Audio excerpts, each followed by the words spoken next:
حبايبي شدونا التكبيس. مما يتكون جهاز عصبي في الفقريات: جهاز عصبي مركزي، جهاز عصبي محيطي، جهاز عصبي ذاتي. جهاز عصبي مركزي، جهاز عصبي محيطي، جهاز عصبي ذاتي. جهاز عصبي مركزي، جهاز عصبي محيطي، جهاز عصبي ذاتي. جهاز عصبي مركزي يضم الدماغ والحبل الشوكي. جهاز عصبي محيطي يتكون من 10 إلى 12 زوج من أصحاب القحفية، مو الأعصاب. الجهاز العصبي الذاتي هو جهاز الذي يسيطر على وظائف الاعتيادية للجسم مثل معدل ضربات القلب. مثل معدل شنو؟ مثل معدل ضربات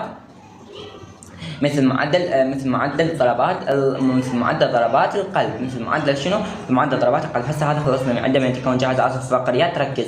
اول شيء جهاز عصبي مركزي، جهاز عصبي محيطي، جهاز عصبي ذاتي. جهاز عصبي مركزي يضم الدماغ والحبل الشوكي. جهاز عصبي محيطي الجهاز العصبي ذا يتكون من 10 إلى 12 زوجا من الأعصاب القحفية. حبايبي ترى هذا الشغل اللي يقولوا لي ليش تسوي هيك، هذا الشغل يعني شو اسوي؟